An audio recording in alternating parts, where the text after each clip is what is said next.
Good morning. I'm Brad Barber, and this is Gail Feenstra. We're really pleased to be with you as part of the Legacy Subcommittee, which is a subcommittee of the Ministry of Finance for Davis Community Church. Our vision, if you put up the next slide, these are the members. Oops, there we go. Back.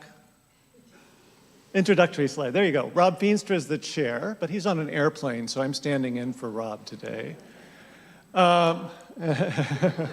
He's watching on his airplane, so he says. Bruce Dewey, Mary Stevens DeWall, Cheryl Essex, and Gail are the committee, and we've been working for 6 years. And our vision is to provide an opportunity for all to nurture, develop, and execute a thoughtful and impactful legacy, enabling DCC to continue to do God's work. So that's our mission statement as part of the Legacy Committee. Next slide, please. Our legacy is defined in many ways.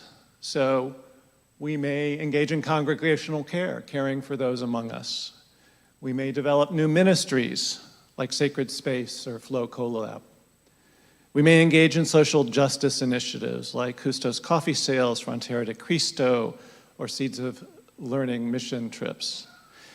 We may foster connection through groups like Prime Timers, All-Comers, dinner groups, camping trips. We may teach classes like Jim Goss's many Bible study groups over the years. We may host events like Lenten book groups or the Holy Happy Hour as a more recent example. And we may engage in financial generosity through either regular giving or remembering DCC in your estate.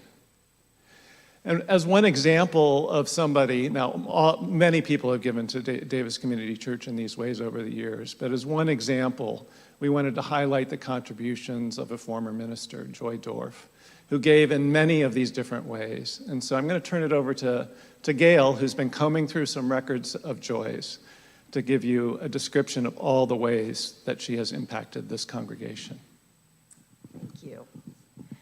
I am so honored to have this opportunity to speak briefly about Joy and the legacy that she left for not only me personally, but to Davis Community Church.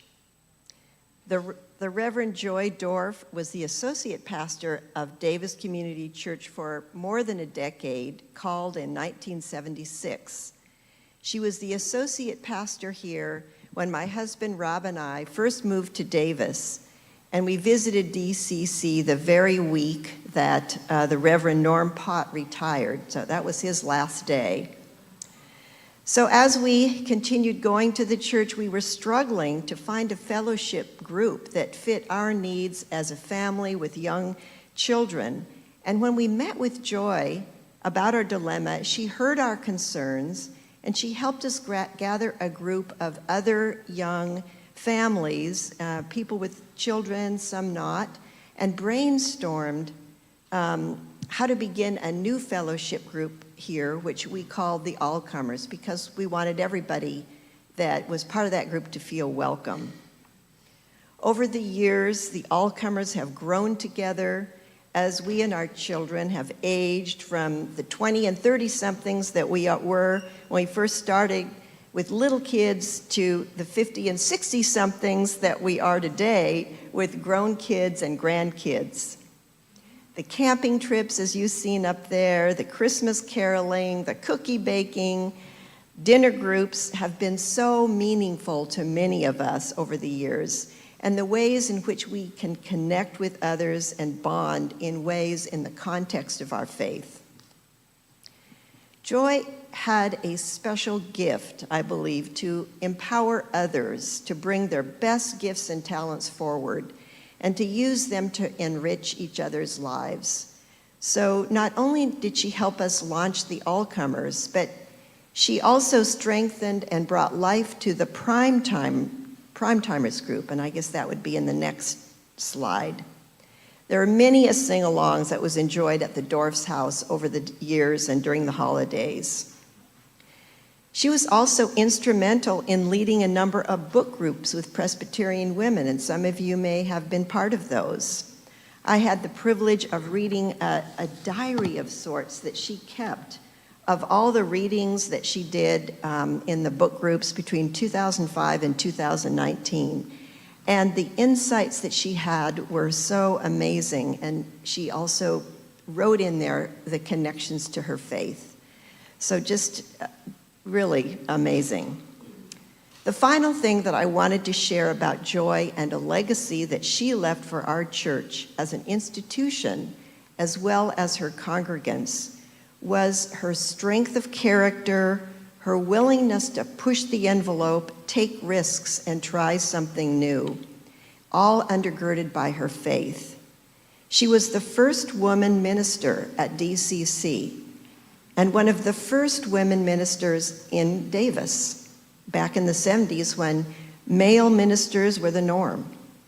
I'm quoting now from Dennis Dahlin's History of Davis Community Church, and in which Joy reflects, I saw in the 1970s a rise in my own feminism.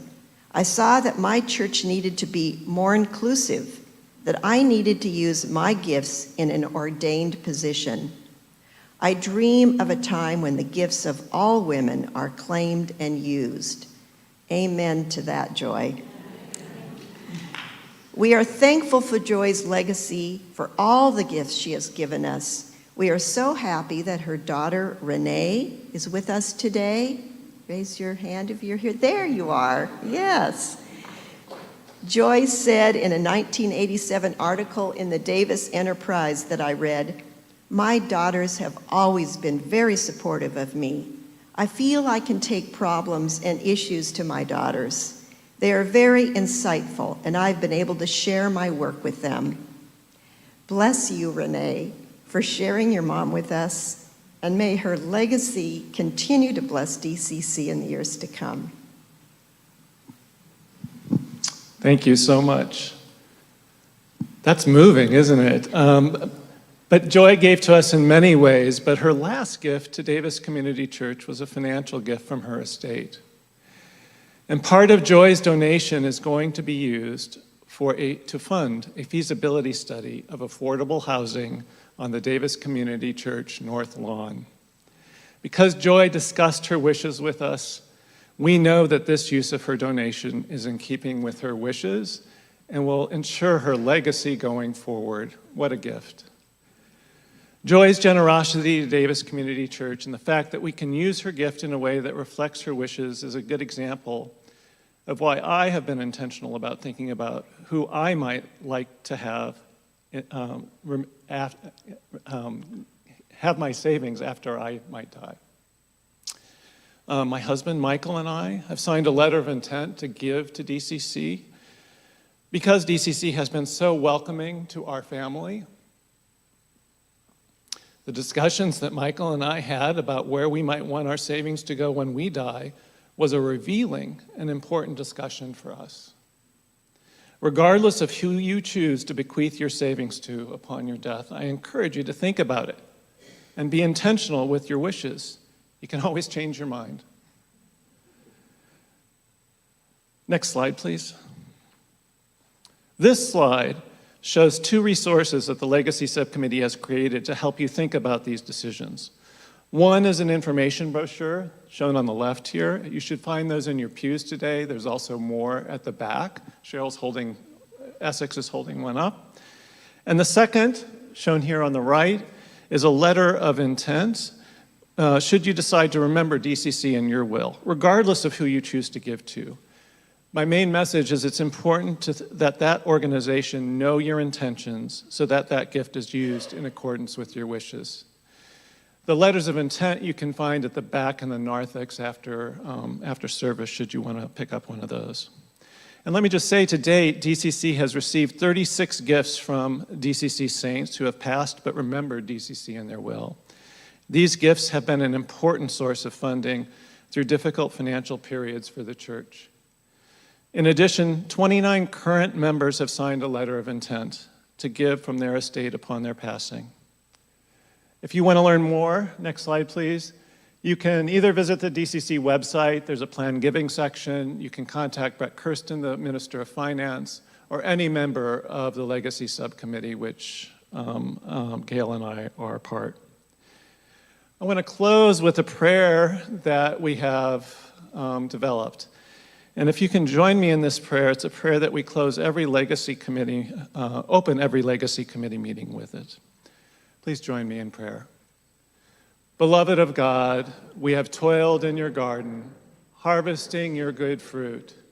May we now plant the seeds that nourish future generations, enabling DCC to faithfully nurture your creation.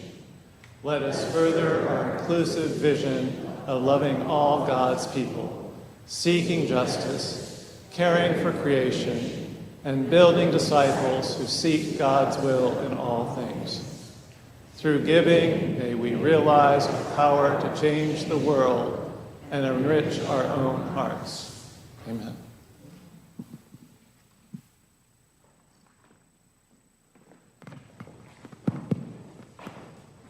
I think my battery's about to die.